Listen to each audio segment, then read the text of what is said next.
All right. So Batgoat, it looks like it's just you and me, and well, there's one other person that would see. So YouTube saying 2 people are waiting, but StreamYard saying we got 3 people in here now. So, ah.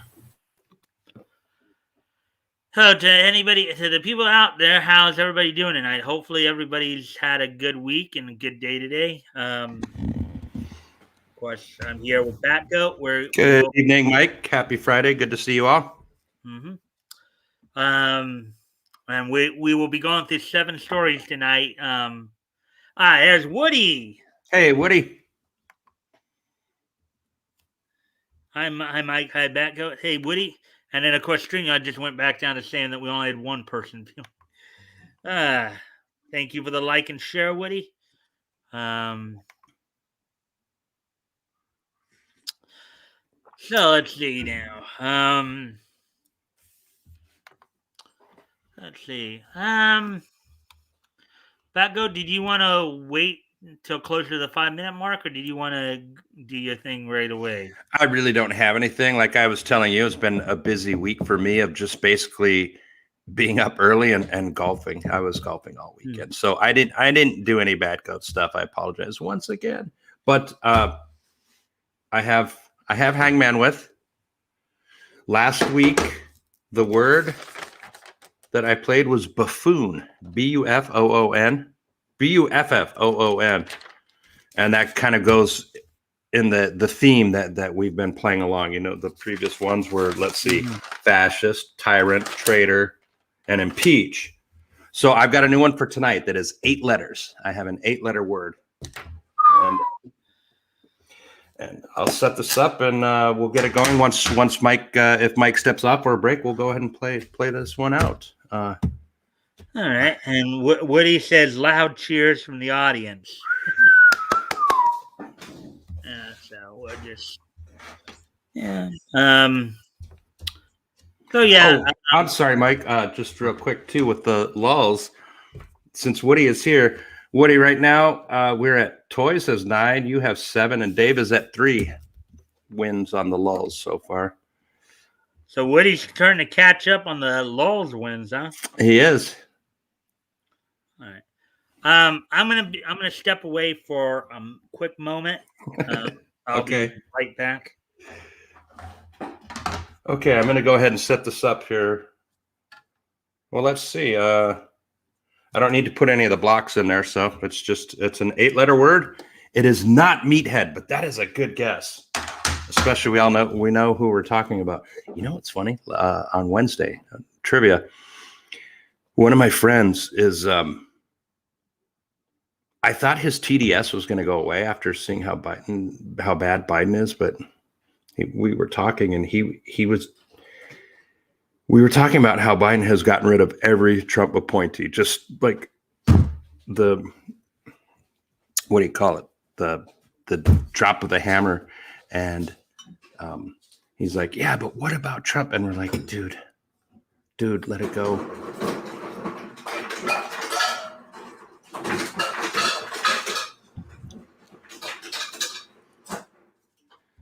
But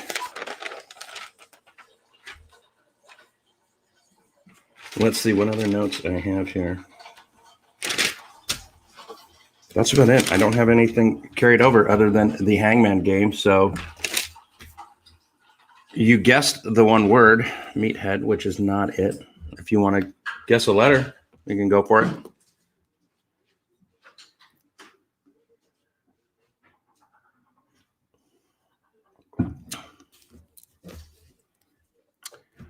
If not,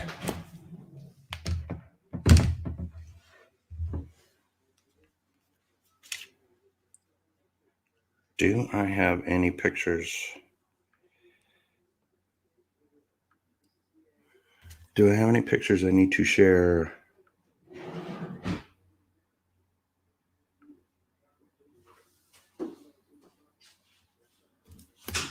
Look, my poor swatch, it broke. You see that? So I'm gonna have to get a new swatch. Toys has his championship swatch. All right, I'm back. Let's see. Seems lively, so I guess I'll try. Is it meathead? Well, hey, Batgoat. Yeah, I heard a little bit the meathead talk. You know who probably the most famous meathead is, don't you? Yeah, Rob Reiner In his role as Mike Stivic on All in the Family. on the Family. All right, E.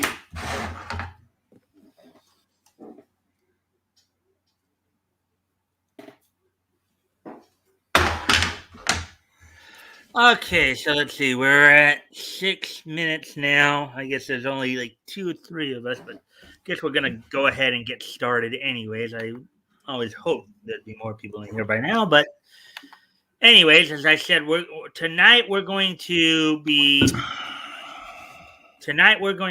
looking through 7 stories. So that's why we're gonna get started pretty quickly here. We're going to be looking at Crackerjack Funnies #1 and Popular Comics #30 from Dell Comics. Now, as we all know, last week we talked about like Action Comics and what, in particular what that meant with, Superman's debut and the kind of the wide opening of the superhero genre, the golden age of superheroes. But it also had another interesting effect, and we see it here in which prior, of course, to this, most of the comics, as everybody knows, as we've been looking at and discussing, most of the comics were pretty much reprint collections. They were just basically reprinting a lot of the newspaper strips, putting them together and putting them in comic book form. With Superman and with Action Comics, even though DC had been doing original content as well as, of course, Centaur and its previous companies, comics magazine company and Ultim, they'd been doing more or less primarily original material. Action Comics would, of course, open the door to that, and we'd see this with how in the, as we saw like the month before with the debut of Super Comics, and now Crackerjack Funnies, seeing Dell expanding now. And we saw when we looked at Super Comics how we saw like Dick Tracy, Little Orphan Annie, and Terry and the Pirates had moved from Popular Comics over to Super Comics, and we'll see that a little bit more here as we go on through Crackerjack Funnies. As a lot of some of these stories I think came over from the Funnies book.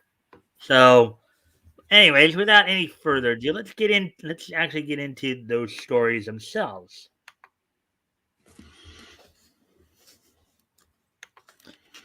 Anything you want to say yet, Batgoat, or I'm good. I'm good to go. What he said oof at when he missed his first letter.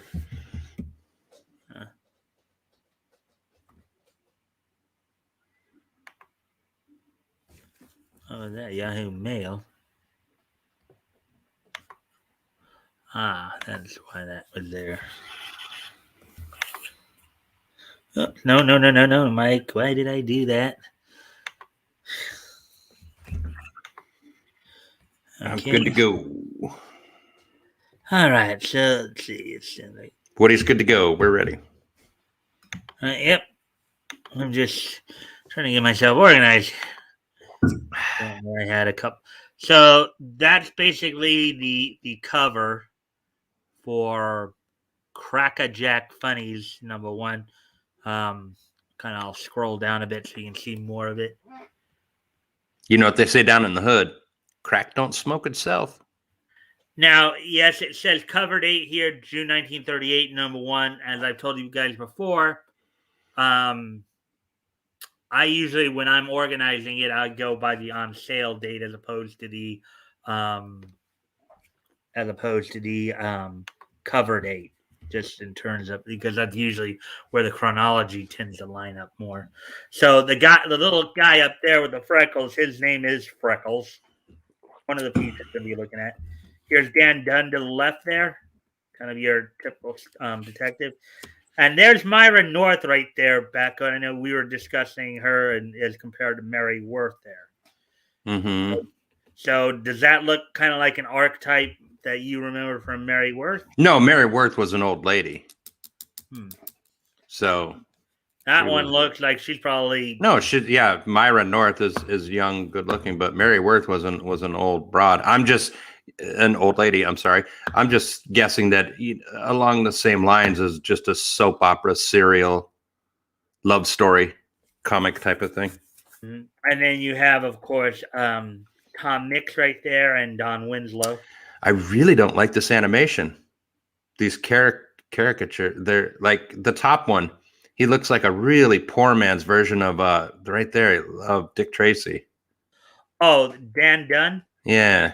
Yeah, I think, but again, that was kind of I think a detective and G-Man. Yeah, no, I know, I get it. They look like that, but I'm just saying this. Whoever's penning, whoever's drawing this stuff is, I don't know. The features are just weird, square, blocky. Well, this may have just been the cover art, so we don't know how it would. And then, of course, this is what we were talking about with Super Comics here. Dick Tracy, Orphan Annie, Terry and the Pirates. A lot of these characters have moved over from popular comics to Super Comics. Okay. So I mentioned that before as well. So here's the first one. Dan Dunn, Secret Operative 48. Okay, and I'm going to increase the font a bit here so I can make it a little easier to read.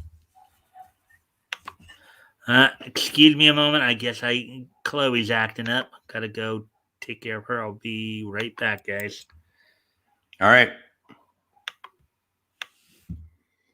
Got another guess, Woody?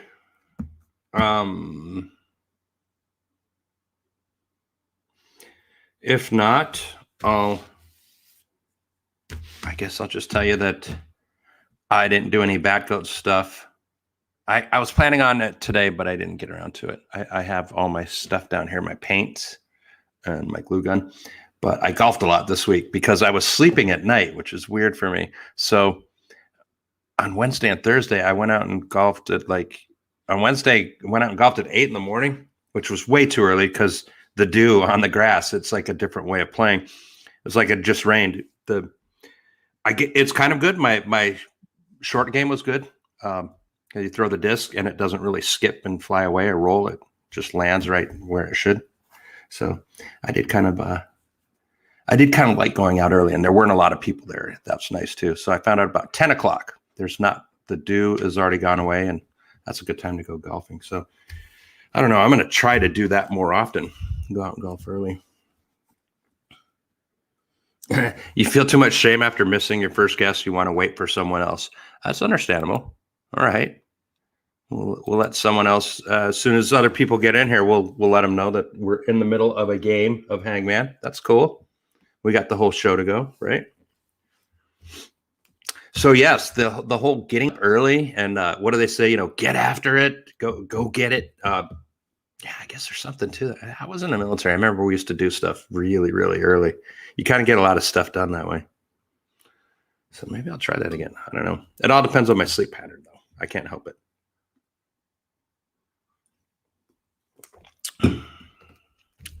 All right. Is anyone else here? If not, did you know, speaking of a Yeti mic, I heard someone talking on a YouTube video, maybe last week, talking about how people streaming from home went through the roof over the last year because of COVID, right? Because of the lockdowns, quarantine, everything like that, right? Well, I can say COVID. And someone was saying Yeti mics like these, they were sold out for a while. You just couldn't get them because so many more people are streaming. I've had this one for a couple years.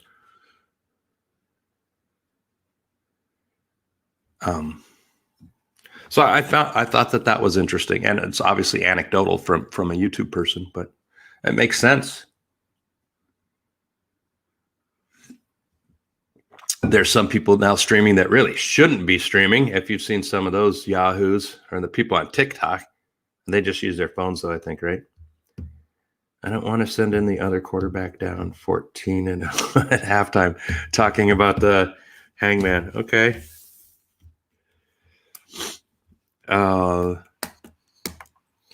Mike's back. All right. All right, I'm back. Yeah. I did my best, but we're good to go. All right. All right, so here we go with the first story we're going to look at. Dan Dunn, Secret Operative 48.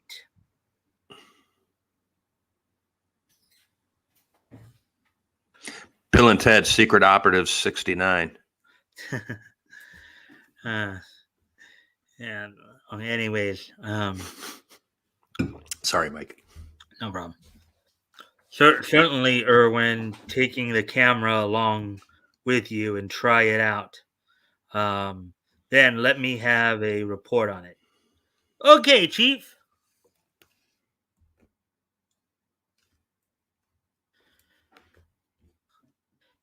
Hey, Dan, drive me downtown, will ya? Sure, Erwin. But tell me, what's the idea of the camera?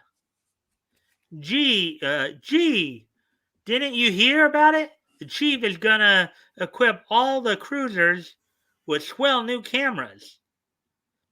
What's the big idea? Swell.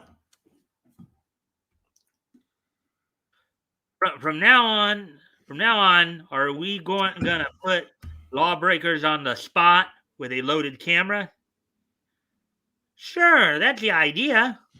You know, I still don't like the way he's drawn. Just his features are so over pronounced with the hard lines on his jaw and stuff. They're just trying too hard to be Dick Tracy and not be Dick Tracy. It seems weird, but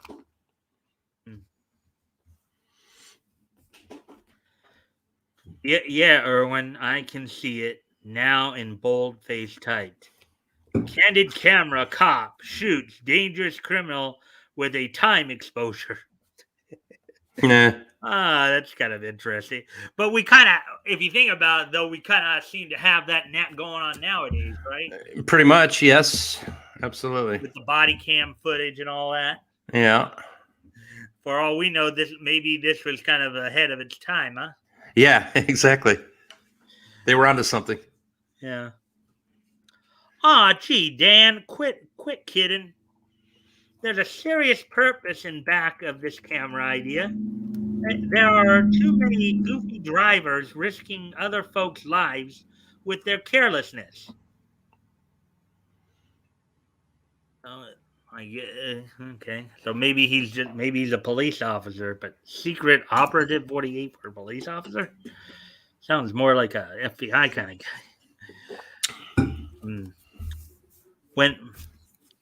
Whenever there's an accident, both drivers always say the other guy was wrong. And there ain't ever been much evidence to show the law who is right. But they're saying a lot of the times it's he said, she said. Mm-hmm. Or he said, I guess. It's going to be different now. We just pull out our camera and photograph the accidents right after they happen, showing tire marks and everything. It looks like a bulletproof idea. It sure is. By submitting the pictures for evidence, we can tell exactly who was wrong and who was right. Well, so long, Dan. I'm gonna look for an accident so I can try out this thing. Look out, Erwin.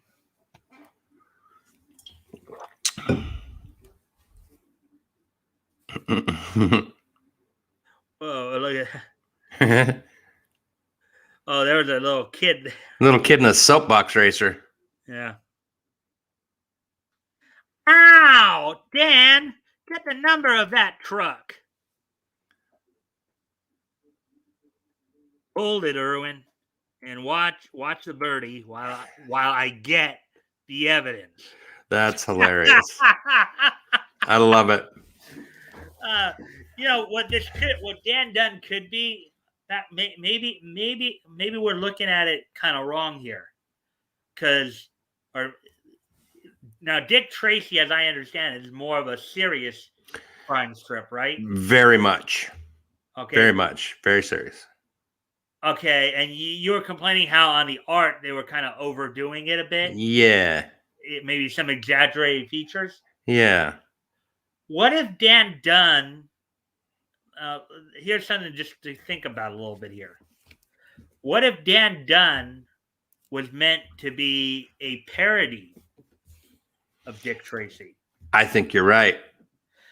Based on what we just read here, would you say that could be a possibility? I agree with that 100%. I think that's perfect. And so that's why his features are a little bit on the over exaggerated side. Yeah. Because I think he's meant to be a parody. Even their goal is, there's not as much seriousness to this. It's more comedic. Mm-hmm. And Woody has a good question here, because remember I was talking about that, and he said, what year was Dick Tracy invented, or what year did we first see Dick Tracy in the comic strips?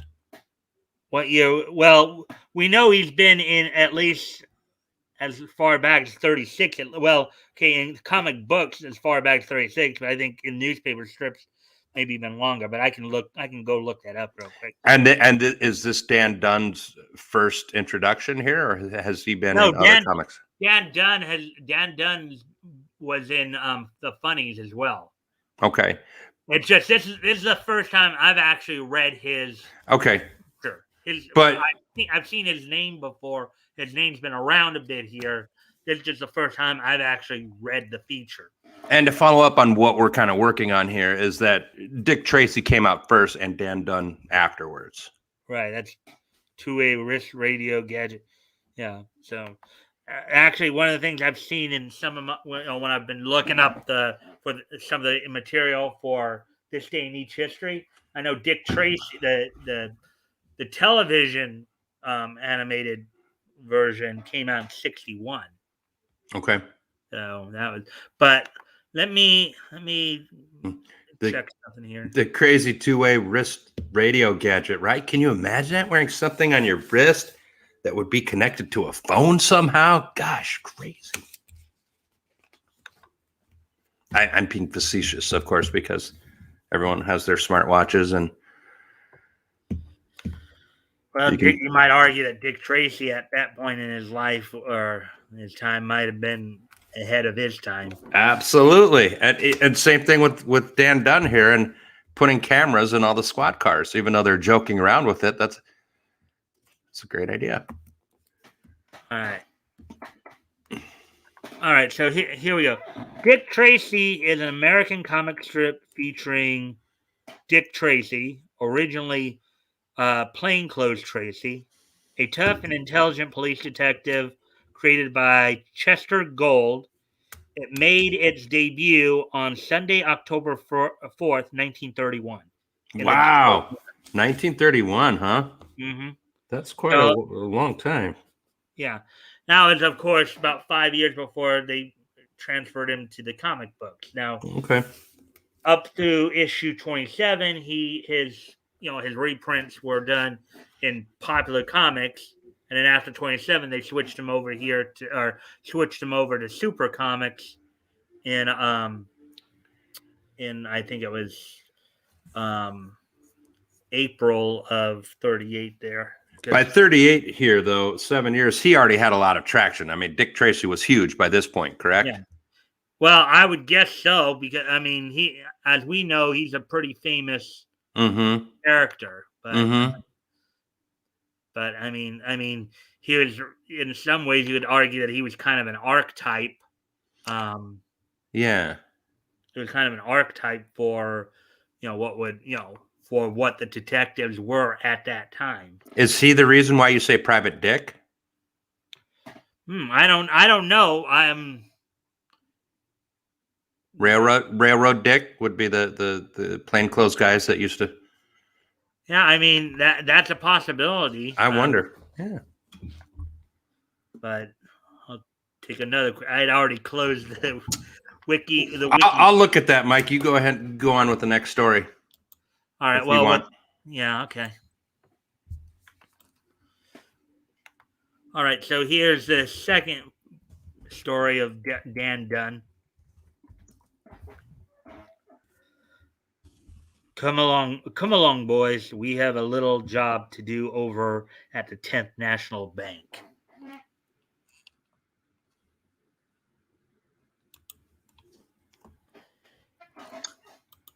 These Sunday assignments give me a pain. What's up, Dan? The um the bank the bank is closed today, and the chief wants us to check over the vault, locks, and burglar alarms. Well, here we are, and the sooner we get to work, the sooner we can go home. Okay, well, test this lock first.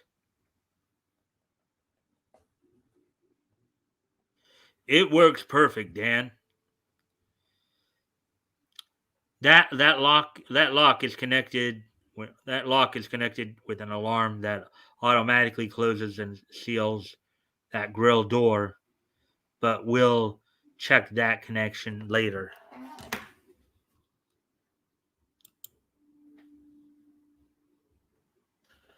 An hour later, this job is boring me stiff. Me too, Dan. I know. I know it isn't very exciting, men, but I have an idea to liven up the afternoon. Wonder what that could be.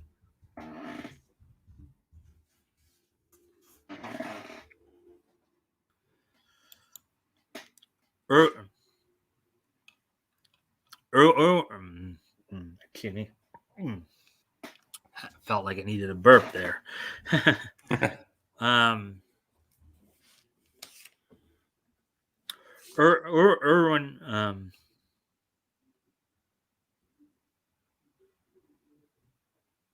Irwin Higgs is down at headquarters now, and probably boasting about his prowess.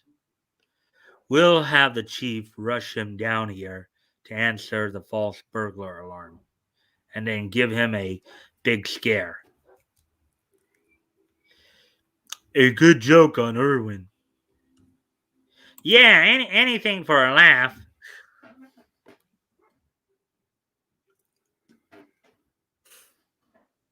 Hello, Chief. This is Dan Dunn. We're still checking the vault. But listen, we're ready to try the alarm in the vault. When it rings in your office, let Irwin think it is on the level and hurry him to the bank. Yes, we'll take up the joke from there. So the chief is kind of in on the joke there, apparently. As it should be.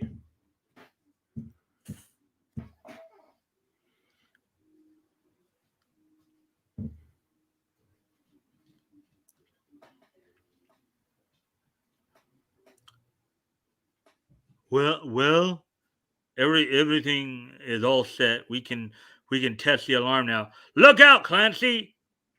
I um I I can't wait to see Irwin's expression. I can't wait to see Irwin's expression. Here here goes the button. That starts the fun. Hey, hey, wait a minute. Clancy, that locks the grill door. That locks the grill door too. I told you the lock was connected automatically with the alarm. It's too late. It's too late, Dan. We're caught in the vault like rats in a trap. It looks like the little joke may be backfiring, huh? And it didn't work out too good for them, did it? Yeah. Which isn't that usually the case? Yes.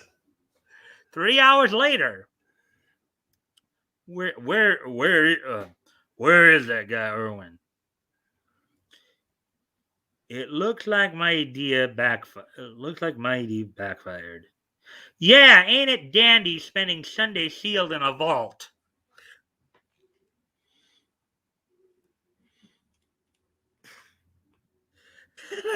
Oh, look at that picture right there. It looks like they're all in jail. Mm-hmm.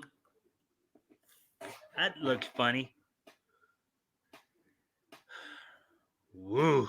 Woo. It's hot in here. This floor ain't so soft either. Cheer up, boys. Here comes the watchman. Hey, Pat, let us out.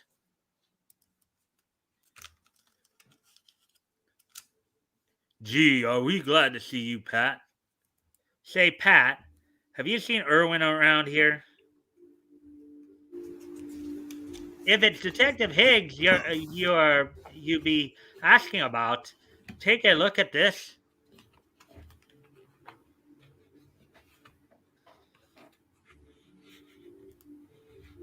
Look, Irwin's a hero, and we spent the day like birds in a cage of gold.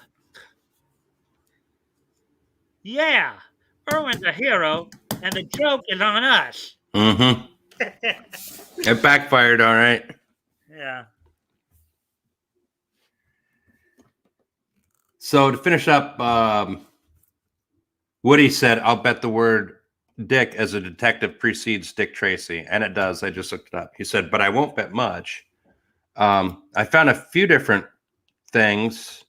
Nothing really nails it down, other than it seems like it was used in the at the end of the 19th century, early 20th century. One theory says maybe it's a shortened version of the word detective. Another one says Well, something. that's kind of the theory I'd thrown out too there, because like Another one says something about Latin with to see, meaning in Romanian would be dik, Dick. But the final one, which says most people believe this is one of the greatest earliest heroes of detective literary genre, was named Dick Donovan. So it was like late 19th century. yeah. And so I like I think at some point I had heard the Dick Donovan Dick name. Donovan, yeah. So late 1800s, early 1900s, I guess he was big enough that maybe it was coined off of him. Mm-hmm. So. All right, so on to the next then.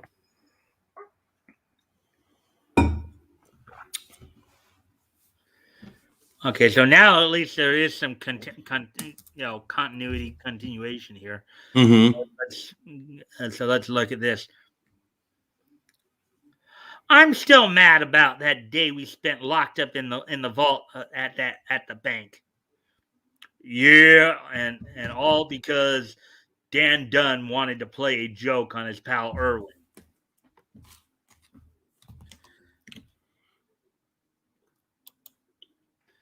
Well, you guys were in on the joke too, so you can't be too upset. Mm-hmm. Well, I'd like to get even with Dan and have a laugh on him at Irwin's expense. Me too, Clancy, and I have an idea now to do it. Listen, here's the idea. I just saw Dan buzz, buzz, buzz, buzz. Swell! I'll call Irwin and disguise my voice.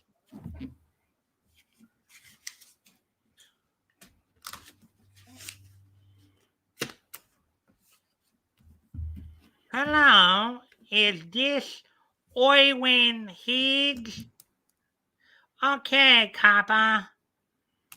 Listen fast. Some mug did me dirt, and I'd like to see him get the wikes. See, the rat I'm squealing on is Dapper Dutch.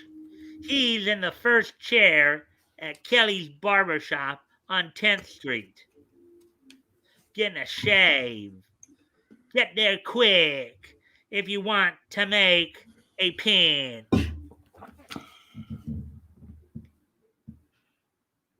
How was that, Batgoat? It's good cop pretending to be a bad guy voice.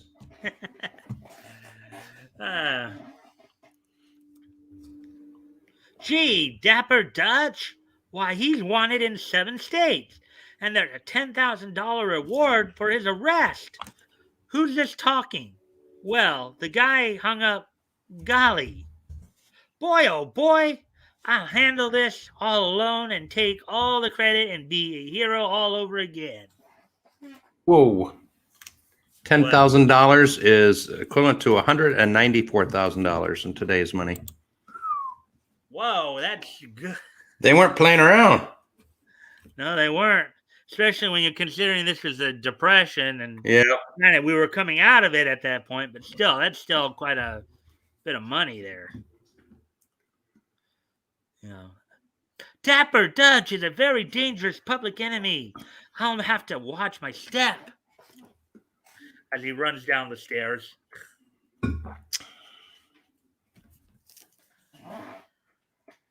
But oh boy, will Dan be surprised, and he hears about me capturing a notorious killer single-handed. I'll be a national figure. People will beg for my autograph.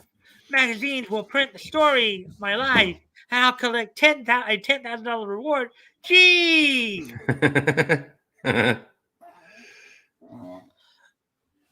Is he counting his chickens before they hatch? I would say so. Well, this is Kelly's barbershop, and there's Dutch getting a shave. All right, here's where I go into action. This'll be easy. I'll just handcuff him to the chair. Okay, Batgoat, let me ask you this. A little reading comprehension here on what we've been. What do you think is going to actually happen here? Let's take a guess. It's going to be someone like the chief in the chair. Yeah, it could be the chief or maybe even Dan Dunn himself. Oh, yeah, Dan. Yeah. Didn't even think of that. That's a possibility. I thought that that they were trying to get Dan. Oh, they are trying to get Dan. They called his assistant. Yeah, you're right. Never mind. I was so very much could be Dan.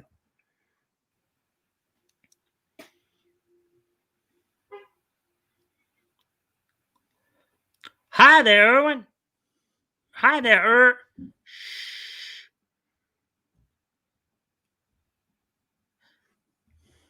Now we got you, Dutch. Take it easy. I got you covered. Hey, what's the big idea? Let me out of here, will you? My golly, Dan. It's you. Mm-hmm. You're right. It's Dan. You guessed it. You guessed it. You guessed it. Yeah, I guessed it actually, and I didn't even read this story prior to It's just fun sometimes when you kind of see how the story goes and see if you can guess what will happen next. One, they're all interconnected too, which is kind of funny. Okay. Yeah, Dan Dunn's secret operative. So actually the guy who drew and wrote the story here was Norman Marsh. That's the guy's name. Norman Marsh. Yeah. But as we discussed, this is probably more of a parody version. Absolutely. So, I mean, going back on what I said before, I'm definitely wrong. He's a good artist. He draws Dan that way on purpose. Right. You saw an ocean liner was held up at sea in $15 million in. Oh wait, no. Oh, I'm sorry. You say an ocean liner was held up at sea and $15 million in gold taken from it. That's right, Dan.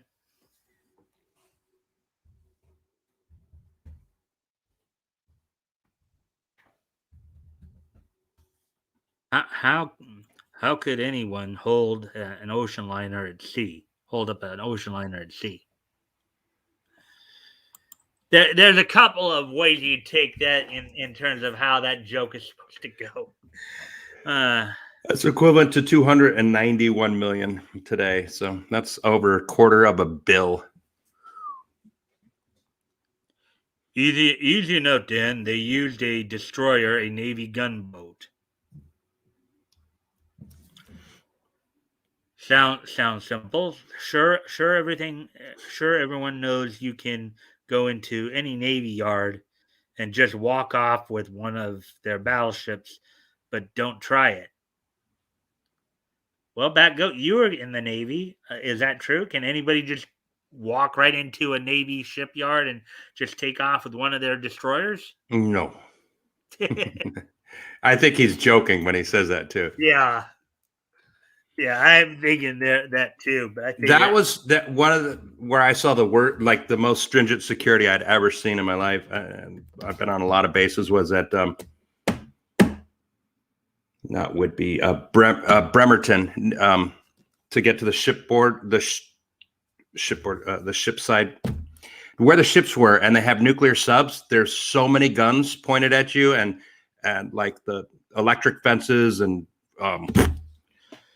Crazy. It'd be suicide to even try. Basically. You can't do it. You can't drive trucks through it. It's not a good idea.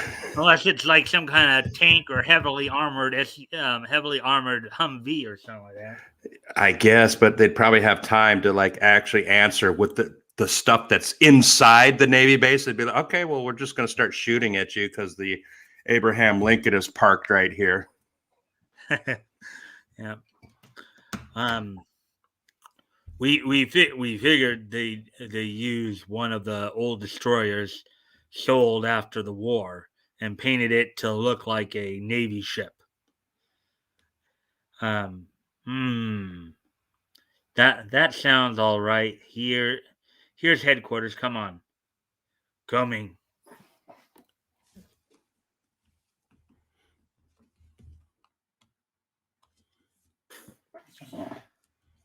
How are you, Jack? You look sort of worn out. What's the trouble? Trouble? I haven't slept in 2 days. $15 million of gold, government money, gone, and not a clue. The chief wired me to take charge of the case. Tell me what you have done. We've instructed the Navy and Coast Guard to be on the lookout for a destroyer of the type used during the war. Men are detailed in every port to be on the lookout. I've been sitting here waiting for reports, but none have come.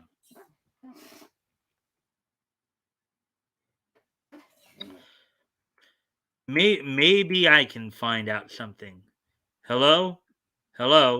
Put me through to Navy headquarters immediately.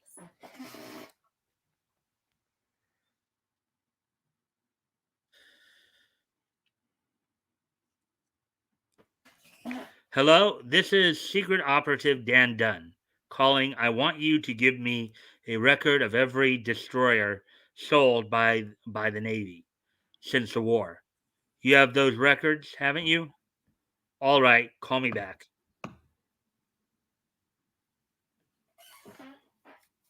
Show me on this map of the Pacific where the holdup occurred. That's the location right there. This one sounds a little more serious. Now, what was the name of the liner and what port did she load the gold from? It was loaded here in Los Angeles. The ship was the Sea Queen. She's in harbor now. So Dan Dunn is based out of L.A. I figured it would have been New York.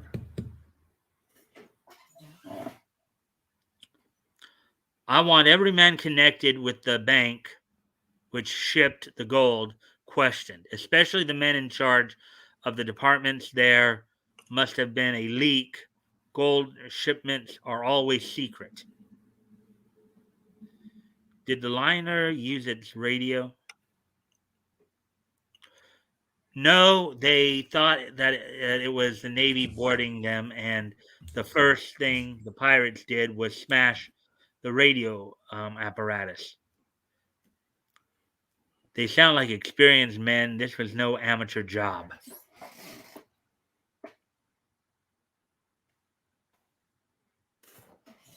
At that moment, a long, slim, sinister looking ship is streaking across the ocean, its engines laboring under forced draft.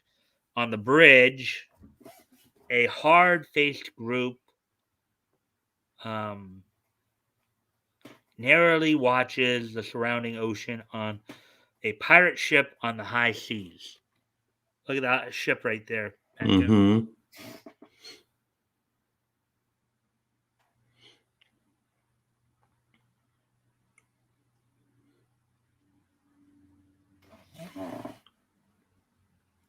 Dan, you going to start the test now?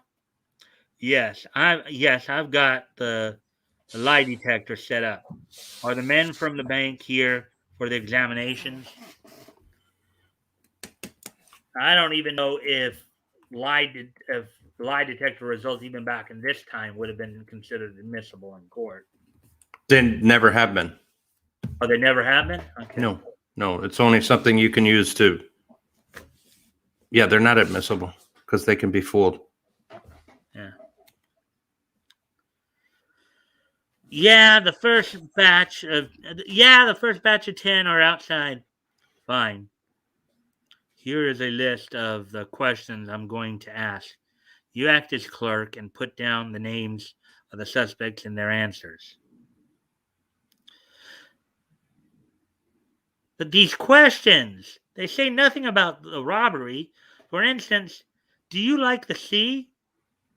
What's that got to do with the questioning? Why not ask them straight out?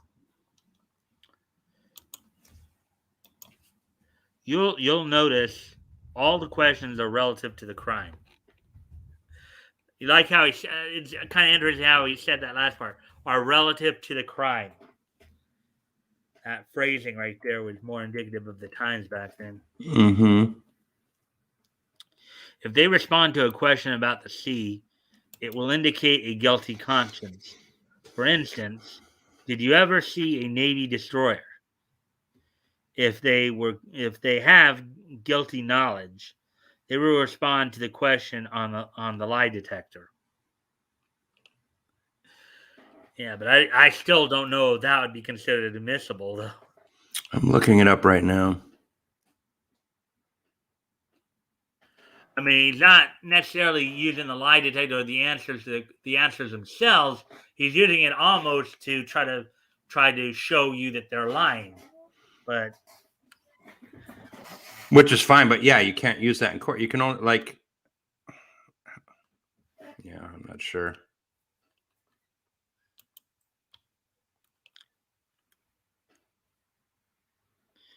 the reason for the reason for the list of 10 questions is to speed up the questioning and eliminate the innocent as soon as possible.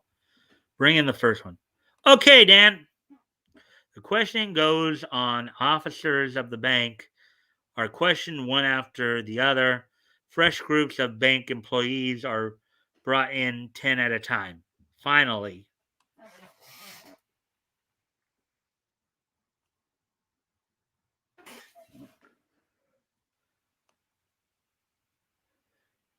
did did you ever see a destroyer? No. Did you ever handle gold? No. Did you ever hear of an ocean liner called the Sea Queen? No. Hey, Dan, come here, will ya?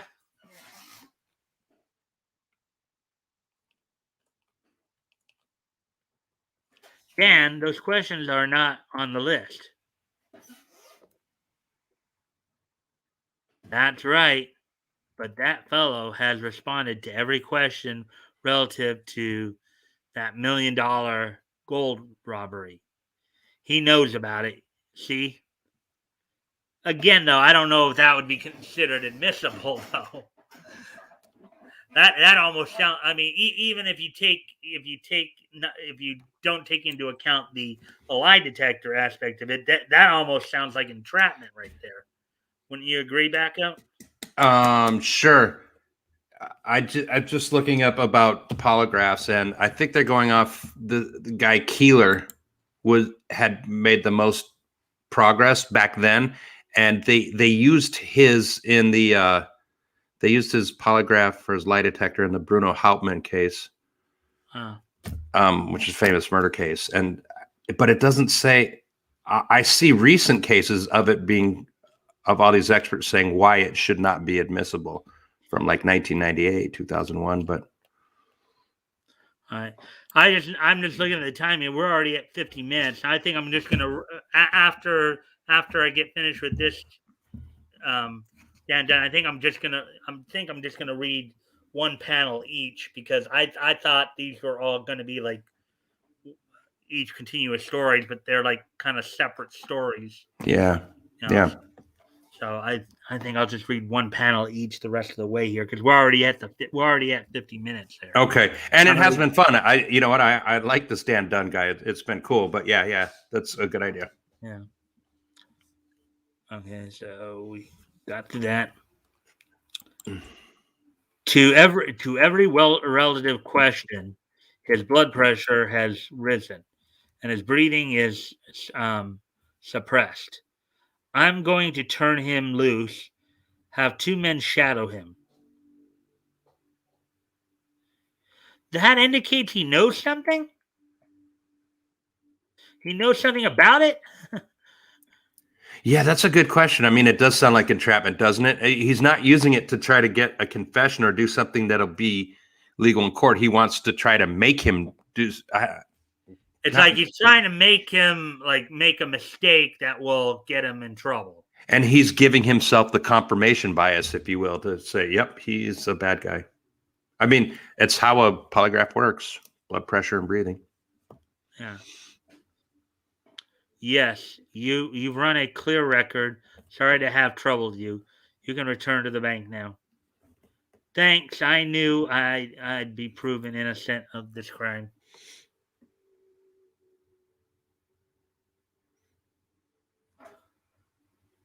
What mistakes a crook can make, no one accused him of any crime. Yet he protests his innocence. Reminds me of the Shakespeare quote, doth protest a bit too much. Exactly. But why did you turn him loose, Dan? He's not loose. 2 operatives will cover him day and night. He'll be in touch with the gang. We've got to cover every possibility to solve this case. And before they can dispose of the gold, well, what do you want me to do now? And just as the sun sinks over the western horizon, an ex-destroyer, now a gleaming white, with a yacht ensign, flying streams slowly northward along the steams slowly northward along the coast, and then it says here continue next month. So they painted it up to look like a yacht. Yeah. So okay, so what I'm going to do, because as I said, when I looked at just to get through those 5 pages, I thought we would have gone through those quicker than we did, but we're already at the 54-minute mark. So I'm just going to probably just read the first panel on the rest of the features I was going to, unless of course it somehow indicates that there is a continuing story right there, then I might try that. But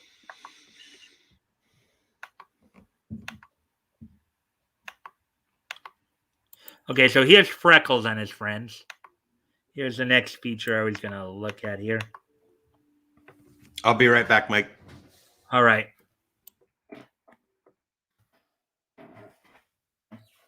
Boy, that's an important test we're going to have tomorrow. I hope I get a passing grade. It's mostly historical dates we have to remember. Say, I have a terrible time remembering when Columbus discovered America. That's easy to remember if you use a little rhyme.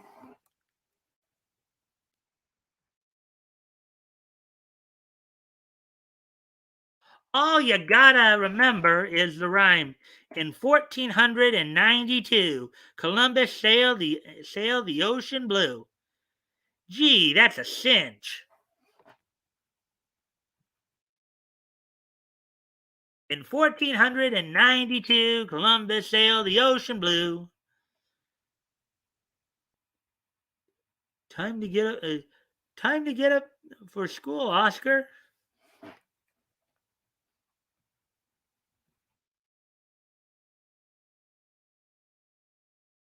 Do you think you can remember that date, Ozzy? It's a cinch. It's a cinch. In 1492, Columbus sailed the ocean blue.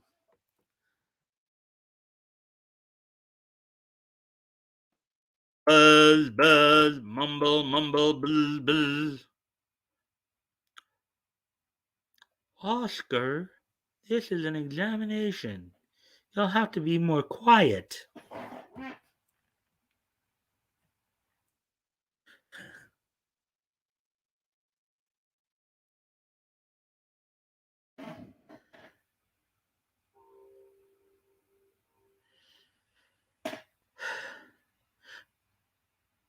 The only question I had trouble with is the year Columbus sailed for America. Too bad. You didn't know the rhyme that Tag told me. What rhyme? In 1492, Columbus sailed the deep blue sea. Okay, you kind of. All right, so that was that one.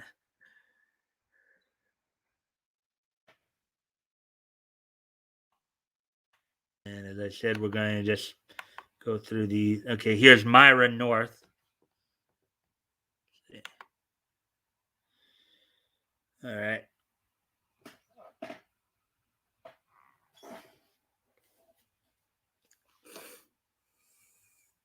Well, I hope Batgoat you're still within earshot because we're now getting into the Myra North strip here. Myra North, Special Nurse by Ray Thompson and Charles Cole. Ray Thompson did the script for this, and then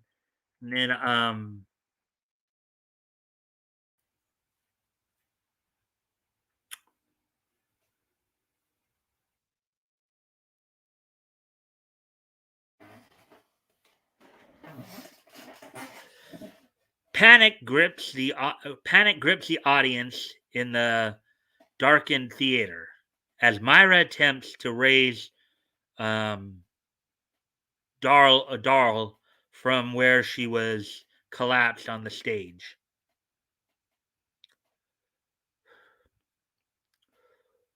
Why doesn't somebody turn on the main lights?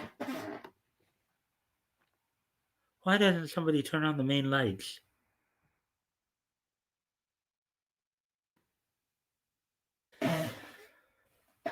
Well, we'll have the house lights on in a minute, nurse. The fuse is blown. What about Darl? Is she?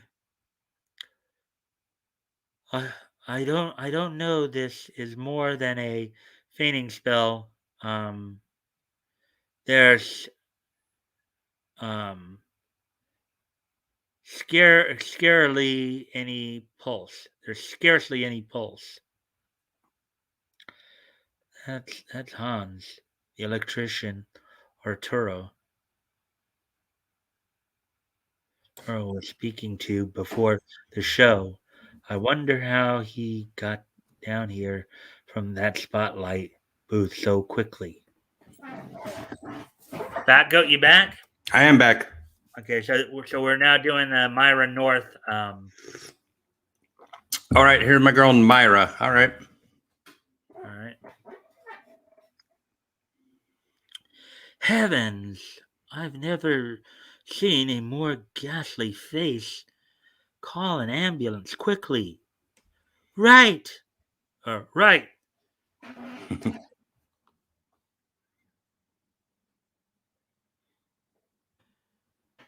Say, I'd swear that man looked almost pleased when he went to the phone. Myra, what has happened here? Quick, give me the details. Hmm. Doesn't seem as much like a soap opera s thus far. No. I was just thinking that. I'm like, yeah, just a little bit of action here. Good for her. Yeah. Inspector Henley, I'm so glad you came. Look after Darl. Um, a minute. I'll explain later. Did you find Ada Craig? No, but I say, wait a minute. But Myra hastens to the circular stairway backstage and soon is climbing breathlessly. It seems impossible, yet the last time Darl fainted, she was standing in a blue spotlight. Now, then, if. How do you like my faux female voice right there, Batgoat? That's good. Yeah. Trying to work on those, trying to make them a little bit better, particularly the ones that might be a little deeper. And of of course it would be locked. What's that? Sounded like a scrapping noise inside. Without further ado, you hear me say that a lot, don't you, Batgoat? Further, Without further ado. Myra pushes one of the projection machines aside and peers through a small aperture. Um, for those who don't know what that term means, aperture. Well, Backo, you want to define that? You know what an aperture is? It's like a hole, but it's usually described in with camera lenses as far as fixing aperture fixes the size of how big Hmm. your the lens is going to be. I don't know. All right, But yeah, it's about optics and like looking through a hole. all right. Good heavens! It's Ada Craig. I'm on the right track at last. Get on the next page. Oh, that is a continuing story, so we'll do on there. Peering through the apparatus of the projection booth, Myra sees Ada Craig, Doll's ex maid, lying on the floor, bound and gagged.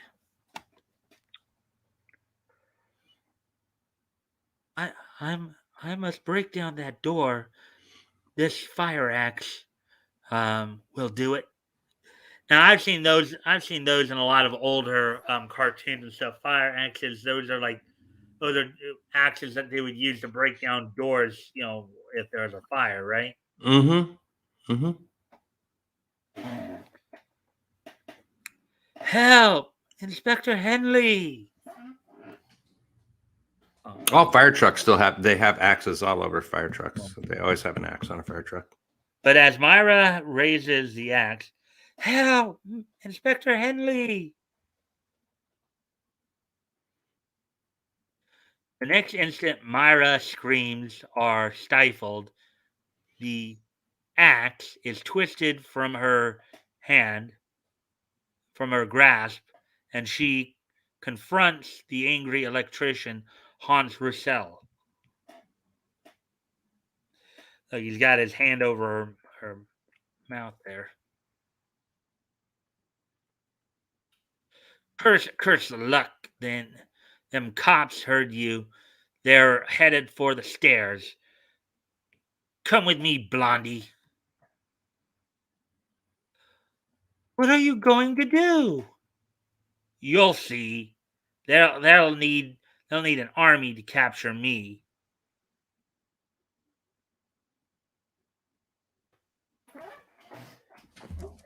Once inside the booth, the electrician hastily binds Myra with some lengths of wire um, and then proceeds to uncover the huge spotlight.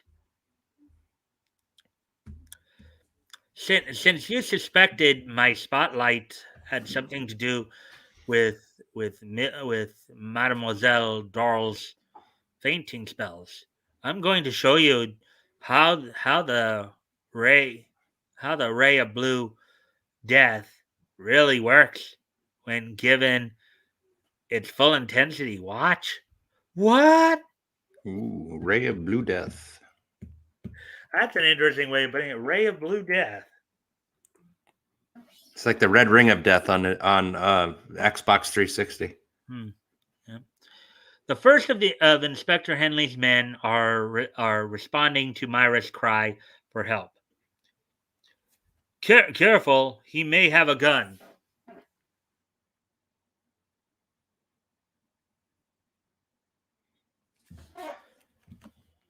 With an evil chuckle, Roussel throws the light full on the ascending figures far below. Look, they're curling up like moths in a flame. My years in a large scientific laboratory were not spent in vain. With the Blue Death, I can destroy civilization by myself. Oh, here we got a small man trying to play at Megalomania. Mm-hmm. What you say so, Batgoat? Yep. Small man playing at Megalomania. Yeah, that's exactly it. That's exactly what that dude is. The man is insane. How can I save the inspector? Just to correct what I had said before, I looked it up because I gave such a horrible definition. An aperture in optics is any kind of hole that allows light to go through. Okay. That's the simple definition. Yeah, I was just looking for the idea a hole you look through. It's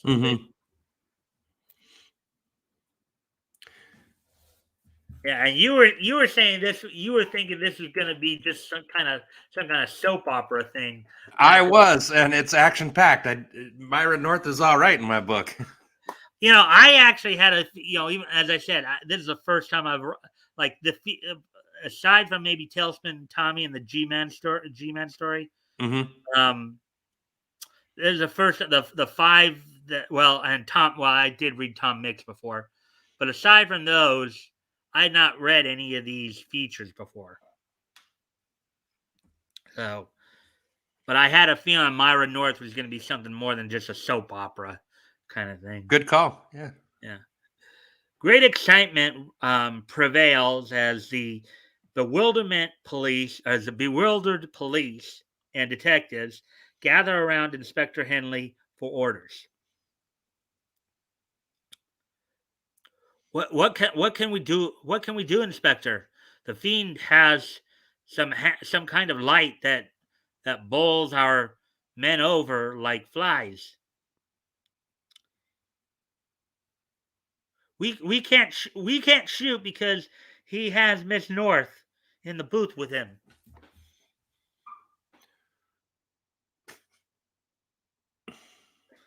Take it easy, man. We'll have to outsmart him. Just keep out of sight. I'll try to circle around so I can get in back of the booth. When I divert his attention, close in.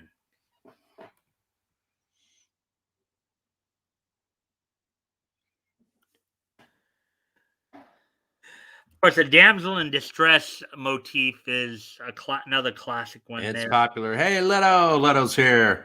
Hey, Leto, how you doing, man? We're looking at some stuff that came out in 1938 from Dell Comics. Right now, focusing on Myra North, Special Nurse. I hope you enjoyed the content here. Looks like he's in a hurry to get to work, so he'll be listening. Yeah. Okay. Anyways, meanwhile, high up in the projection booth, Myra frantically cast about for some means of freeing herself. So I think when she said cast about, she's like squirming around. Struggling, sure. Yeah.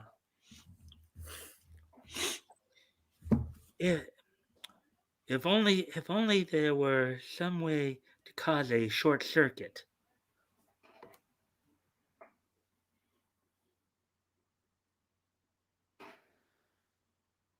Well, would you look at that?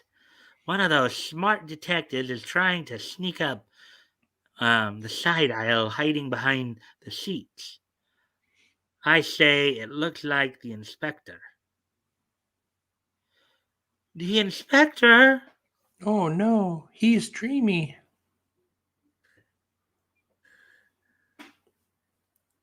In desperation, Myra flings herself toward the deadly light. The exposed ends of the wire, which binds her contact and open switch. Oh boy, that's probably not good. I wouldn't do that. She's definitely trying to sacrifice herself on the inspector there, huh? Mm-hmm. Myra screams as some of the current is grounded through her body. The next instant, the house is plunged into darkness, and all is confusion. Completely bewildered without his death-dealing light, Hans Roussel makes no move as the inspector comes crashing through the door.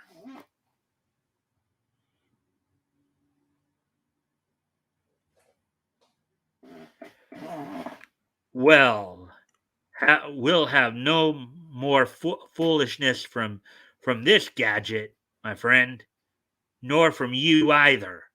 And look at that, you gave him a good sock to the jaw right there. You see that, Batgoat? Yep. That's the way they did things back then. Yeah, we've seen it in a number of detective stories. Everybody Mm-hmm. slammed the clock to, to Dick Tracy, to a few of them that we've seen over the years. There, They knew what they were doing. Now, so someone grabs their arm too tough, it's going to go on social media and police brutality. yeah. Then Inspector Henley quickly lifts Myra from the floor and releases her from her bonds. Where am I? What has happened? It's all right, my dear. You put out the lights, and you saved my life. Your teeth are glowing right now. Thanks, Toots. Her teeth are glowing? No, I'm just joking. Continue on. Some baffling questions must be answered next week. Continued on the next page. So I guess I'm going to go a week ahead after this when we hit the next page there.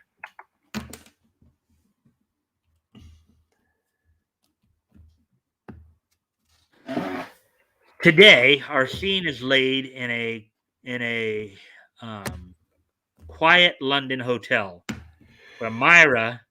So this is that. So I probably should have been trying to do some more British accents there. Apparently, Yeah, that's I thought by looking at the cops with their hats. They had the bobby hats on. So yeah, I didn't even realize that. But this yeah, copy, I've never read this feature before either. So okay, this coffee tastes like dirt and mustard and sand. So I need to brew it another cup real quick. I'll be right back. Quiet London hotel where Myra gradually is recovering from her electric shock in the projection booth. Inspector Henley is calling. Now, calling usually means coming to visit, coming to call on a lady for those who may not know how they're using that term there. Flowers? Flowers? For me? How lovely, Inspector. I know my life isn't worth much, Myra, but even so, these don't begin to pay pay you for saving it.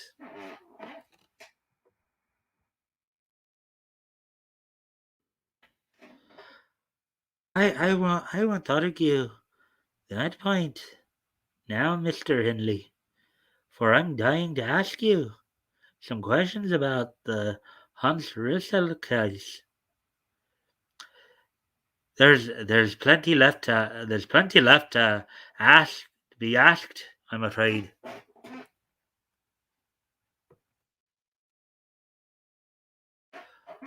Why why did Russell want to kill Darl? As far as we know, he had nothing against her personally.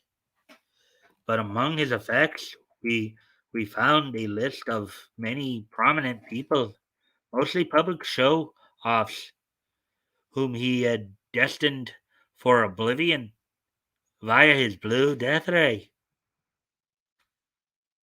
His was a strange mental case.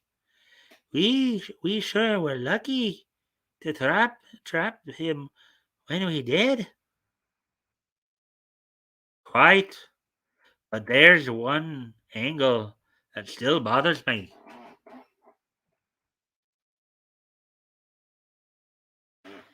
Why should an apparently sane girl like Ada Craig become involved with a crank like Russell?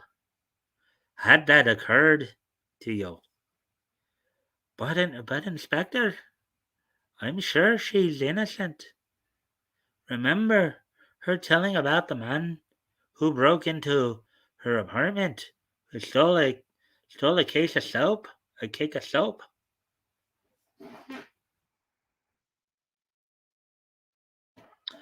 Well, it may have been Russell, and I believe we might find something in his rooms that will clear Ada of those um, damaging fingerprints.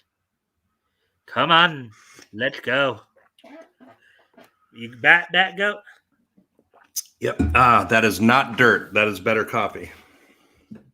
You notice I did switch to the accents now. Okay. I don't know if you were hearing me there as you're coming back, but half an hour later, in a dingy room in the Soho district, Myra comes upon something in Russell's desk that causes her to exclaim in triumph, Here, here he are, Inspector, and more ingenious than I expected. Why, why that's rubber fingertip. Exactly. And watch when I press it on this card. A perfect impression. A bit too perfect. That's why I became suspicious. It was always the same finger. No others ever appeared. And something tells me that's her using her nurse knowledge there. Yes. And you keep working on that English accent. So he got the impression of Ada's finger from that case of soap, and we thought he was crazy. I know it's sounding more Scottish, but That's all right. It's better than I can do. Woody was laughing at what I said. Dirt, mustard, and sand.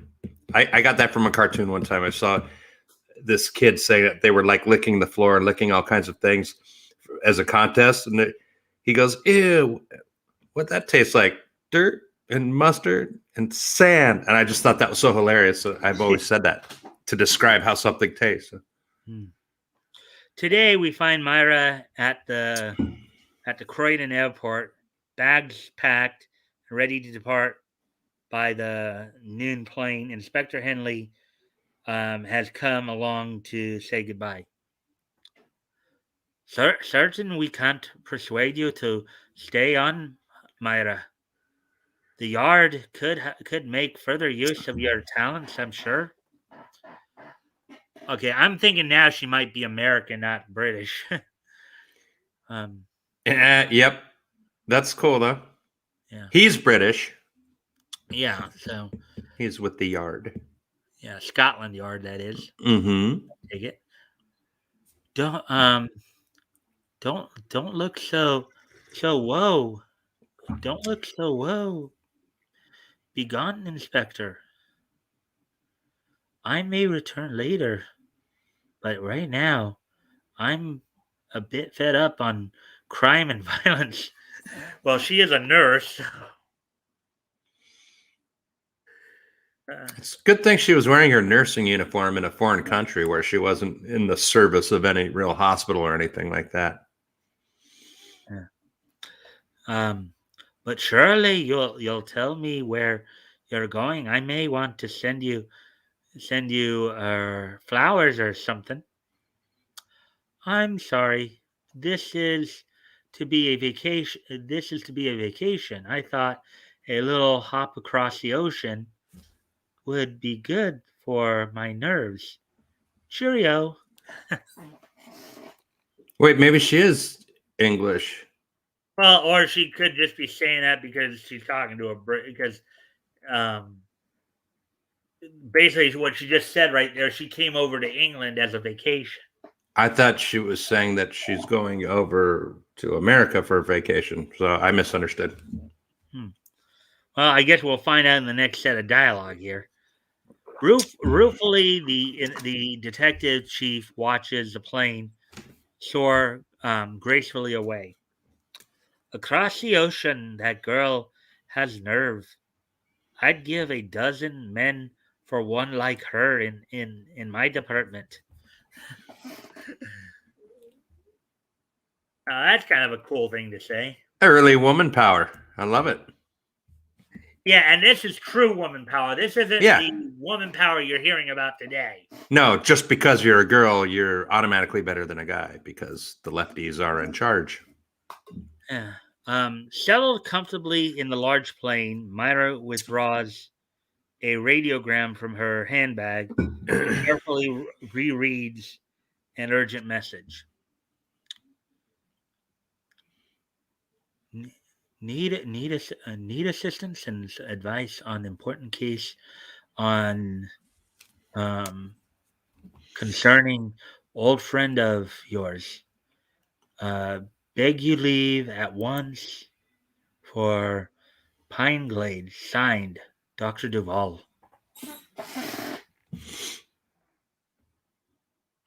She's like a freelance nurse. Cool. I didn't know there was such a thing.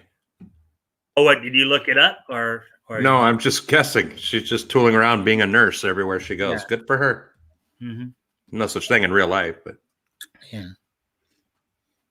Well, there probably are people who have nursing skills, but just are not associated to a doctor's office. It's travel nursing, but they have to go through agencies, and there's very strict licensings and things like that. Yeah. Doctor Duval. He is well known as a great brain specialist. This old friend certainly has aroused my curiosity.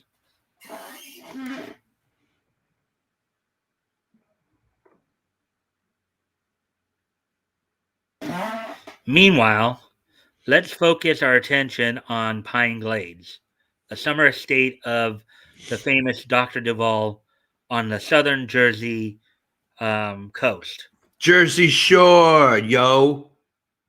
Jim Tan Laundry. Well, it appears that my pretty blonde fish has swallowed the bait quite daintily. She arrives tomorrow. Uh-oh. Oh boy, sounds a little sinister, huh? I think it's a bad guy. On a nearby boulevard, a familiar figure pauses to ask directions of a local policeman. Pine Glades would be 2 turns left and 1 turn right. Sergeant Lane.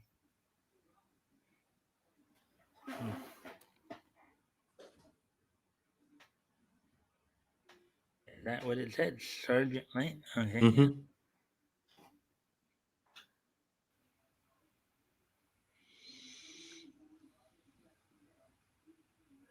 Perhaps I'd better prepare for my distinguished guest, Tito. My spectacles and wig. I think he's saying Tito, like that's the dude's name. Tito, my spectacle and wig. My spectacles and wig. What strange situation awaits Myra, and what has her friend Jack Lane to do with it all? Continued next month. Yeah. Something fishy is up. Uh-huh. So let's see where we're. Oh man, we're an hour and a half already. Mm-hmm. I think is the next few. I'm gonna just keep reading here and just see how much more we can get in here. Um, let me. How did you like that story, Batgoat? That's good. Not what you were expecting, was it? No, Myra's all right. Like I said. Well, yeah, there were some pretty good female comic characters in this at this time, you know. Yeah, I assumed it was going to be a love story serial thing, and it wasn't. My mistake. Yeah, she was actually pretty cool. Yeah. Yeah, in the same vein as like Sandra McLean and Dale Daring. Dale Daring, yeah. And Ella Cinders. Yeah, okay. All right, here we go. Tom Mix and the Fence War in Painted Valley. So this one's supposed to be 4 pages, so try to read this through as fast as we can here because I think this is going to be another kind of serial-like one. So actually, this one should go quicker based on how it usually is put together. So Tom Mix and the Fence War, Painted Valley. So I'm just trying to see if. Okay. Tom Mix rode into Painted Valley after an absence of many years, eager to see old friends.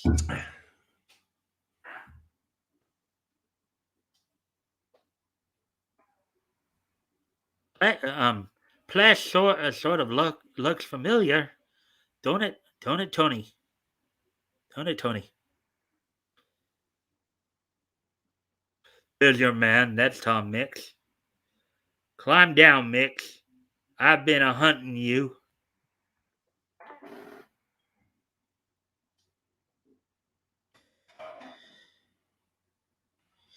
He was dry gulched, rifled in the back, but he lived long enough to give me these and said I should give 'em to you, and you'd know what to do. Tom gets a grim token from a friend he has not seen in 10 years. The Cameron? Dead? Who did it? No, nobody knows who done it. I'll ride a stretch with you though.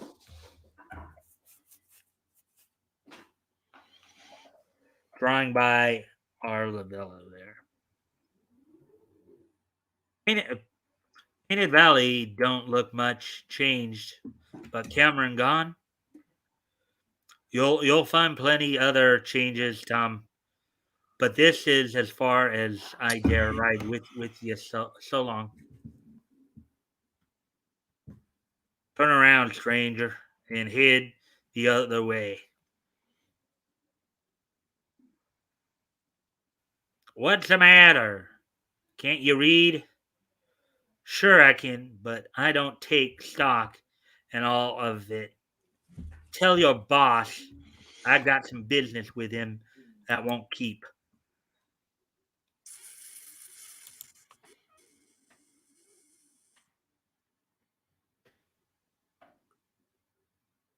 So, so it's the fence war, huh? It's no business of yours. Get going. I knew the Cameron when he ruled this open range. Now take me to your boss, pronto.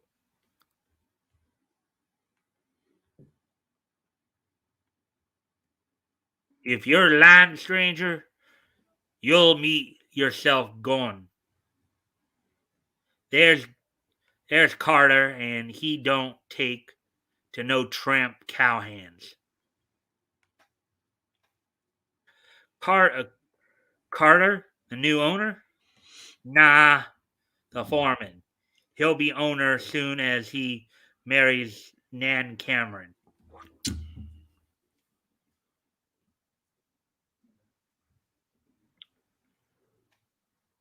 Well, what do you want? I'm Tom. I'm Tom Mix, an old friend of your father, Miss Cameron. I'd like to talk to you alone. Nothing doing. Very well, Mr. Mix. Come in the house. Tom meets the Cameron's daughter, um, pampered pro- Cameron's daughter, pampered product of an Eastern finishing school.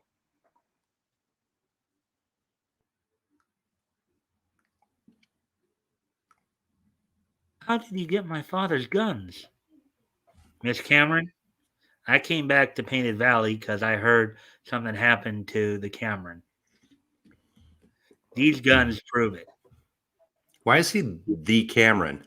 That's what I was just about to say something. I was wondering about that myself. Okay.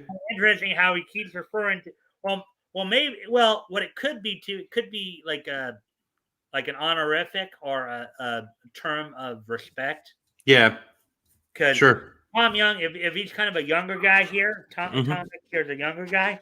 Mm-hmm. The Cameron he's referring to him as is the father of that girl. That girl looks like what? She's probably in her 20s. Mm-hmm.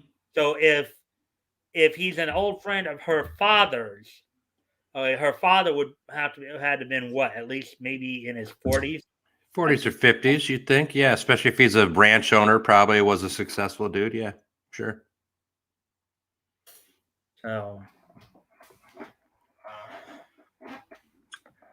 my father was wearing that gun belt when the ranchers shot him in the back. When I knew your father, he was the small rancher's best friend. He hated barbed wire, Miss Cameron. He was not a changeable man. Like how he said that, not a changeable man. Oh, and I think that's another way of saying that he wasn't somebody who was going to be changing his mind once he made a decision. Mm-hmm. Jeff, he has Dad's guns. He's the killer. Drop the old man's irons and reach him high, Tom Mix. Drawing by Al Lewin there. Some good stories there, huh? Mm-hmm.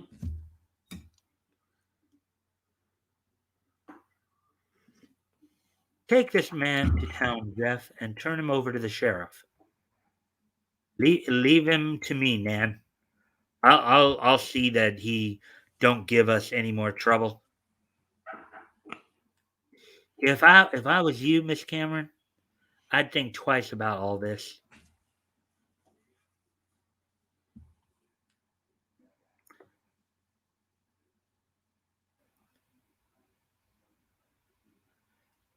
Halfway to town, he'll try to get away. You'll have to shoot him, understand? Sure, boss. The ford'll be a good place.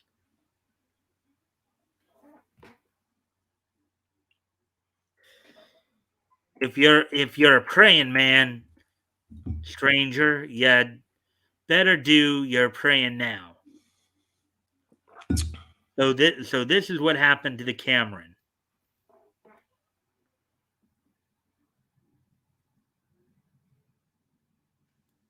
Come on, let's get it over with. Shh. I thought I heard something. It's Carter's assassins. Gosh, Bill. It's the Night Riders. Run for your life. Steady it is, stranger. Steady it is, stranger. Anybody Carter wants killed is a man for us.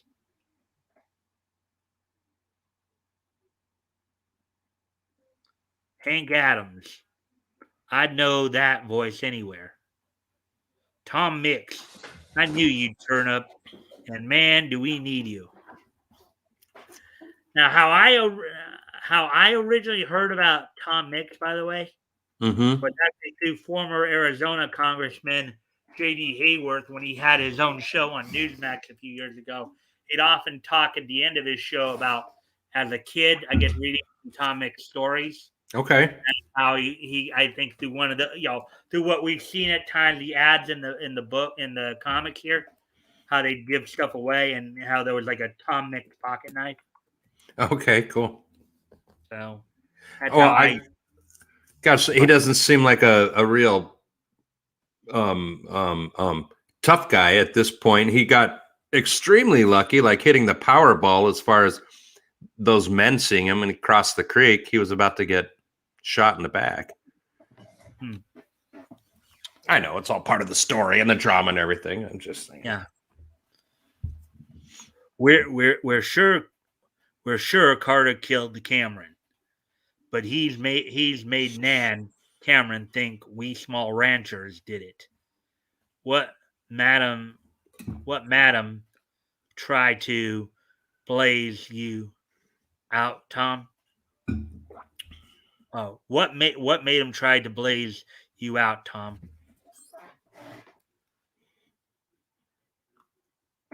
A stranger brought the Cameron's guns to me when I rode into town. Showed them to his daughter, and she figured I was the killer.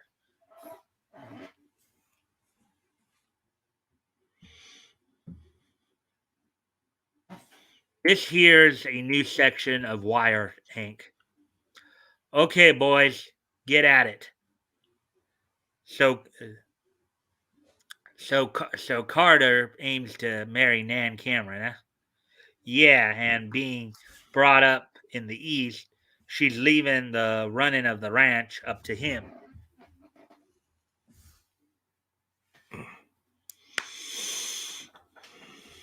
You see, Tom, there's no talking to Nan. Carter's poisoned her against us. You're either with us or you're against us.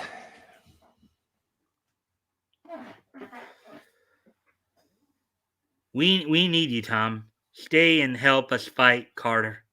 He's fencing us out of grazing and water.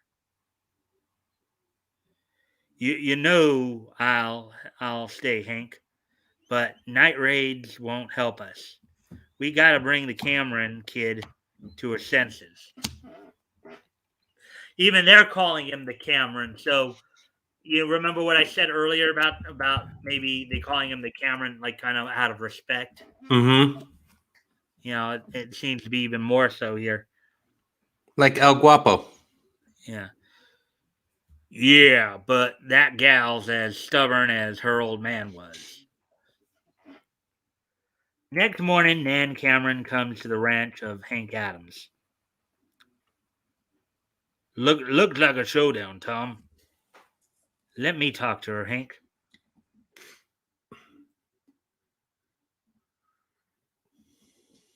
But Miss Cameron, all these men were your father's lifelong friends. Fencing the range will ruin him. I'll I'll go on fencing the range, and if the wire's cut again, I'll run all of you out of the Painted Valley. And as for you, Tom Mix, you murderer,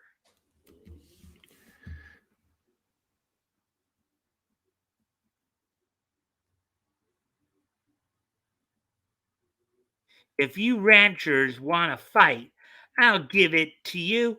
And you'd better not be in Painted Valley after sundown, Tom Mix. I'll be here till I find your father's murderer, and I think I can name him now. See you next month. So She's a spoiled little jerk, so I don't know. I don't know it, that she needed. it would not surprise me if the next scene would have been him putting her over his knee. Nah, he's too much of a gentleman, and there's a bunch of people there, and it looks like she whipped him with the piece of that barbed wire. Well, So yeah, she, I mean, if that's the case, then she would have been perfectly in her rights to do so. And I didn't, and it looks like we're at an hour 41, so I guess I'll have to start wrapping up here. So I got through at least half the stories, yeah, but they're good ones, though. They're yeah, good ones, and they were continuations, so I liked them. yeah. Like I think if I had, I think I could have got one more story in if I had realized sooner that Dan Dunn, Dan Dunn was like the first two were kind of separate, and then the last two or three of Dan Dunn were kind of all together. So Mm-hmm. They were I good, though. realized that a little sooner than then we could have then I could probably could at least got probably could have at least got through Cracker Jack Funnies. But basically, you know, and I hope everybody enjoyed the content tonight. I You did. know, So are we missing? So you won't be able to get to what Tommy Tailspin? yeah, yeah, because I mean, well, That's cool, though. unless you want to go beyond the 2 hour mark again. No. Go ahead and finish Tom Mix. I just did finish Tom Mix. Oh, That was it. That was the that finish of Tom Mix right there. that was the cliffhanger one. Okay, yeah. Yeah. I get it. So So the only stories we didn't get to were Don Winslow, U.S. Navy, Tommy Tailspin, and the G-Men story from Popular Comics. But still, okay, 4 stories. That still was pretty good, yeah, absolutely. and they were pretty varied too. So Batgo, what did you think of the stories tonight? What did you They were all good. I liked them, and I was very pleasantly surprised with Myra North that she was pretty cool. She's action packed go getter. special nurse, which I'm guessing is she's probably a licensed nurse, licensed freelance nurse, pointing out, and maybe she may use her Her nursing skills as she travels around to maybe help people or or whatever. solve cases or what have you. Mm-hmm. Sure. Now, granted, these were all reprints from newspaper strips, so the story that we pretty much read. So, um, yeah. So, anyways, okay. So we got through 4 stories. I think we will start to wind down tonight. Wind down here. Batcode, if you'll agree to stay with me after the show. Will do. For a few minutes to kind of wrap, do our post game. Well, we're at an hour. We're coming up in an hour 45. So what I'll ask is everybody ready for this day in each history? History. Yeah. Alrighty then. So today being Friday, September the 24th, 2021. Let me just do a quick little review on some of the stuff here. Just get the date.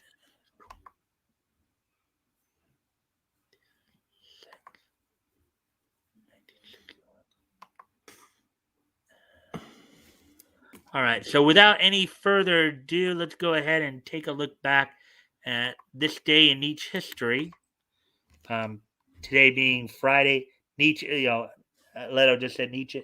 I'm ready for this day in Nietzsche history. So today being Friday, September 24th, 2021, let's take a look back at this day in Nietzsche history. And first off, we're going to go back 60 years ago today. As on this date, 60 years ago today, um, among the Disney animated Disney anthology television series. On this day back in 1961, which was 60 years ago today, Walt Disney's Wonderful World of Color would premiere on NBC on this date. Among some of the other aspects of this included the introduction of a new character to Disney fandom, Ludwig von Drake, voiced by Paul Frees. He was an uncle. He was a German uncle of Donald Duck. Let's see. To emphasize the new feature, the series was retitled Walt Disney's Wonderful World. Let's see. The first NBC episode even dealt with the principles of color, as explained by a new character named Ludwig von Drake, a bumbling professor with a thick accent who was the uncle of Donald Duck. And I'm sure many of you probably remember Ludwig von Drake over the years, right? I You do. remember him back? The heavy German accent. Yeah.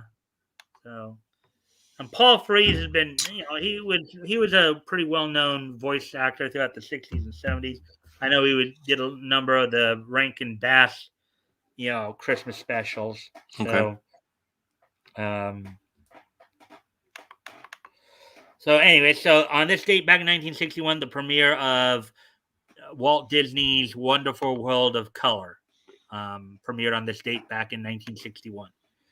So moving on then so the next thing we're going to look at here, I'm going to go back 15 years ago today. As soon as I put it up here.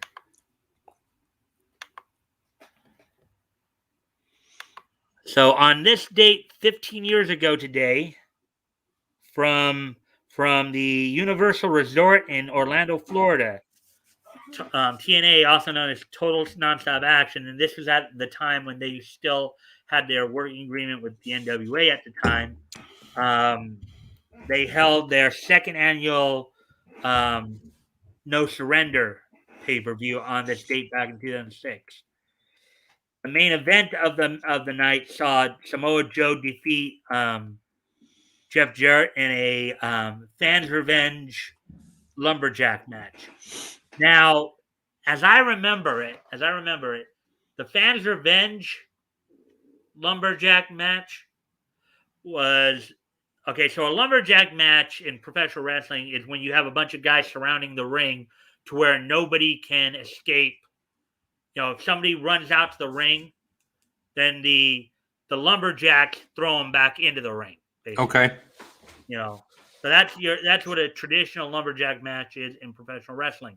In this case, what they did was they surrounded the ring with wrestling fans, handed them like leather strap. If I remember this correctly, I believe they handed the fans leather straps, to where if either wrestler left the ring, obviously fans couldn't sit there and particularly Samoa Joe. Samoa Joe was like 6'5", 300 pounds. Mm-hmm. So a normal fan would not be able to manhandle him if anybody's seen him before. Yeah. Okay.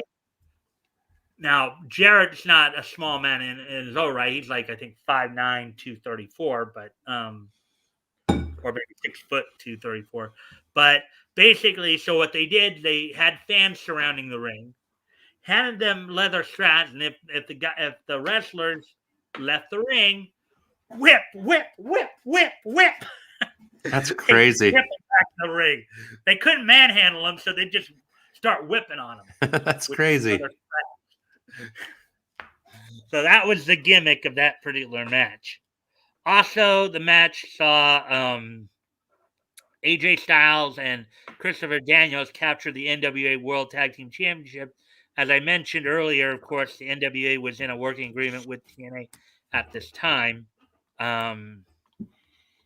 They defeated the Latin American exchange of Sean Hernandez and Homicide, managed by Conan at the time, known also as LAX, in an Ultimate X match.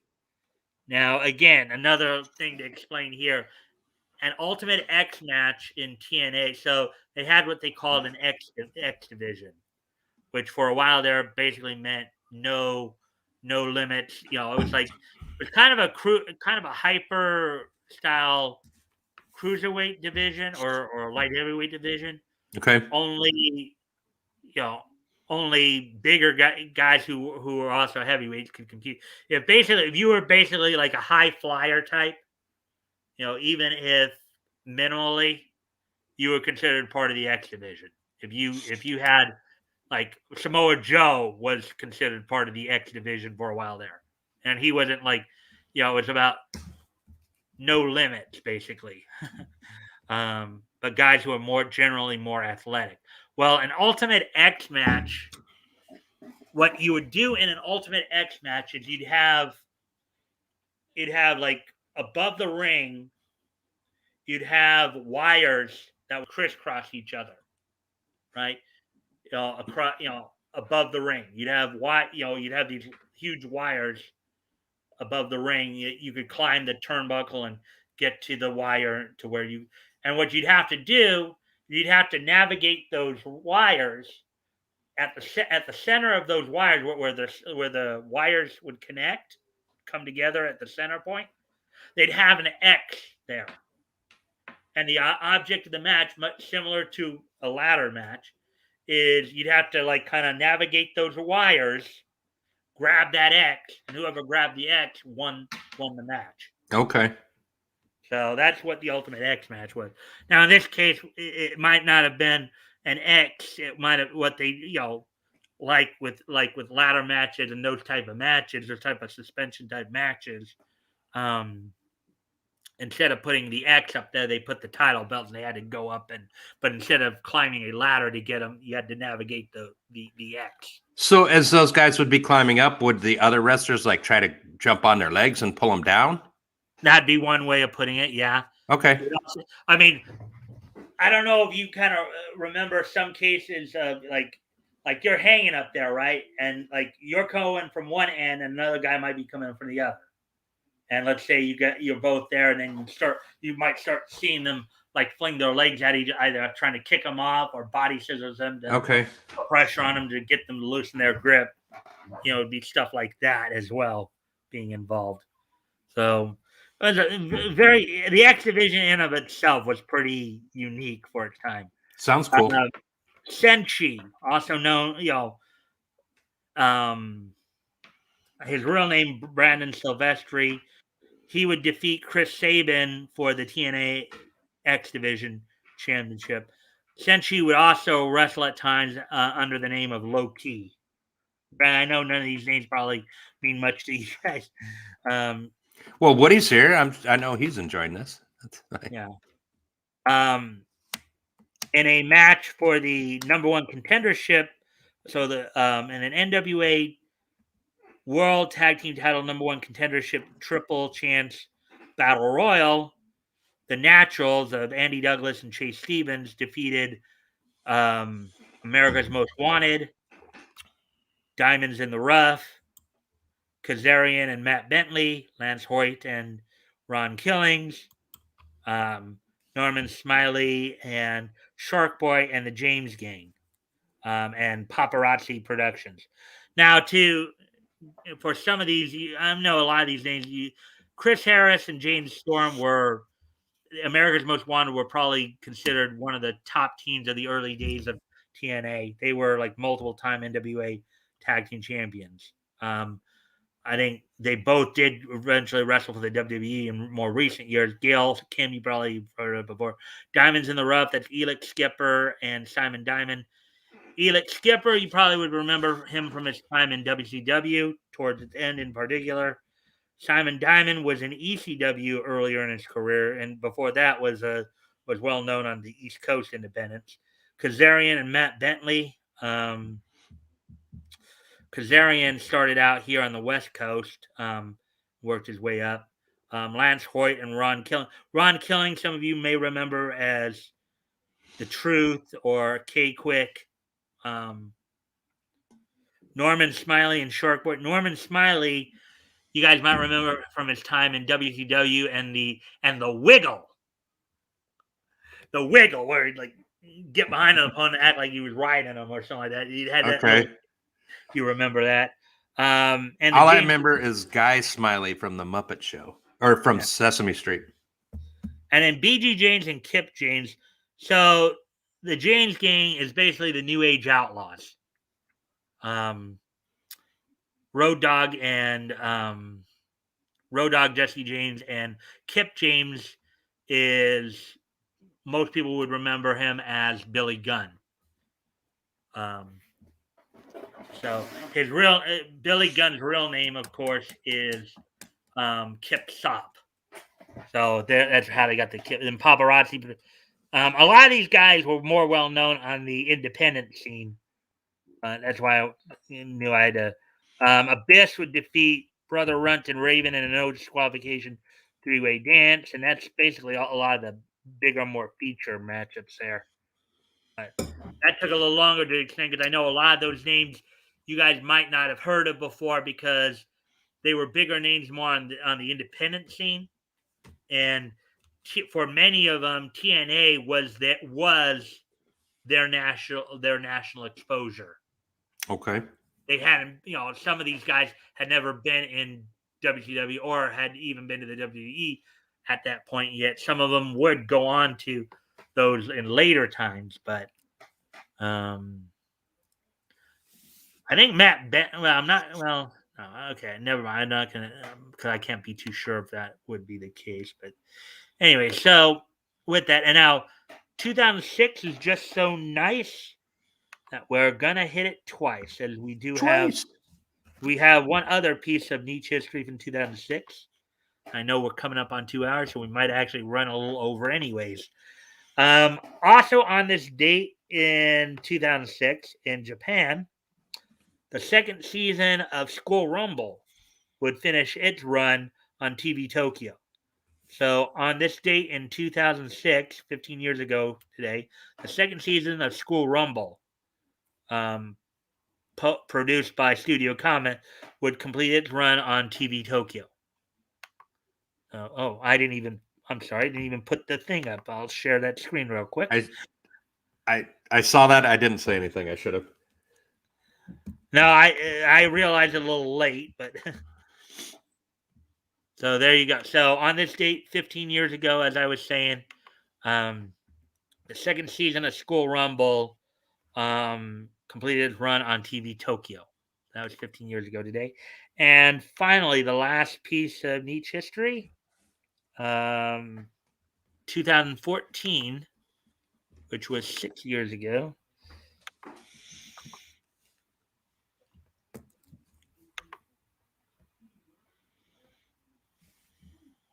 Let's see now. Yeah, right there.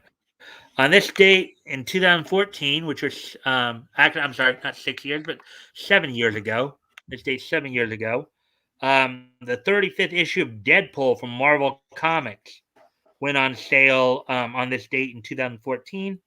The story was When Cometh the Deadpool Spider Slayer, written by Jerry Dugan and Brian Posehn, penciled by Mike Hawthorne, inked by Terry Pallett, and colored by Jordi Belair. So on that date, 2014.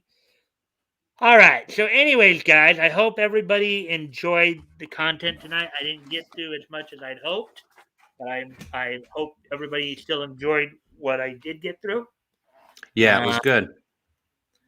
And so next week, so we'll be back here on Monday, of course, for our normal, Monday through Thursday, normal stuff. And each news cast. We'll be looking at stories again.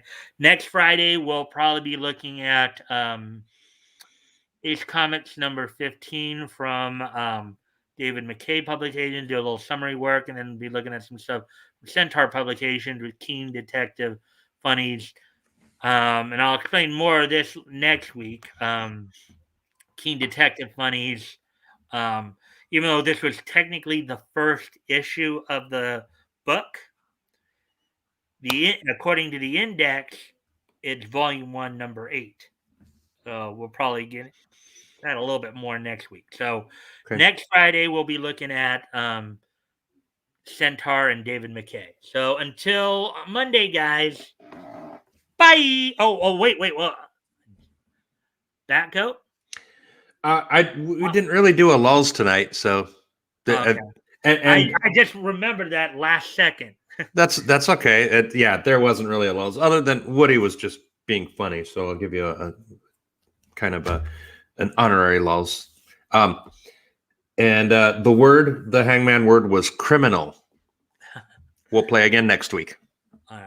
All right, guys. Well, anyways, thanks again for being here. I hope you all enjoyed the content, and I will hopefully see all of you back here on Monday. Bye.